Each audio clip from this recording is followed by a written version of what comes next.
Hi friends, welcome back to our channel పెళ్ళం చేతి వంట. ఈరోజు మనం చేయబోతున్నది పొటాటో లాలీపాప్ అండి. చాలా సింపుల్గా చేసేసుకుందాం. ముందుగా ఒక బౌల్ తీసుకొని ముందుగా ఉడకబెట్టుకొని పక్కన పెట్టుకున్నానండి. బంగాళదుంపలు అవి వేసుకొని బాగా స్మాష్ చేసేసుకుందాం. బాగా మెత్తగా చేసేసుకున్న తర్వాత ఒక కప్పు బ్రెడ్ గ్రామ్స్ వేసుకొని కరివేపాకు కొంచెం, కొత్తిమీర కొంచెం, పచ్చిమిర్చి ముక్కలు, ఉల్లిపాయ ముక్కలు, garam masala 1 teaspoon, half teaspoon పసుపు, తగినంత ఉప్పు వేసుకొని 1 టేబుల్ స్పూన్ కారం, జీలకర్ర హాఫ్ టీ స్పూన్, అల్లం వెల్లుల్లి పేస్ట్ కూడా వేసుకొని బాగా మిక్స్ చేసుకుని పక్కన పెట్టేసుకుందాం. ఒక బౌల్లోకి 2 టేబుల్ స్పూన్ మైదా తీసుకొని 1 కప్ వాటర్ కూడా వేసుకుందాం. వేసుకుని ఉండలు లేకుండా కలుపుకొని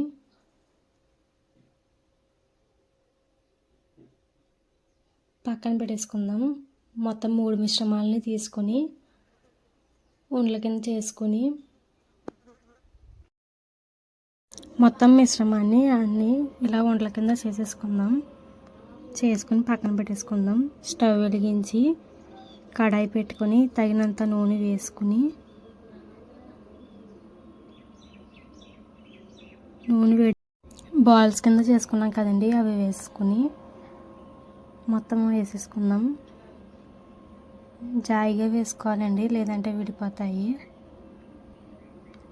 ఇలా గోల్డెన్ కలర్ వచ్చేంత వరకు వేపుకొని పక్కకు పెట్టేసుకుందామండి. అంతే అండి, పొటాటో లాలీపాప్స్ రెడీ అయిపోయినాయి. మీకు ఎలా వచ్చిందో నాకు కామెంట్లో చెప్పండి. Thanks for watching. Please do subscribe.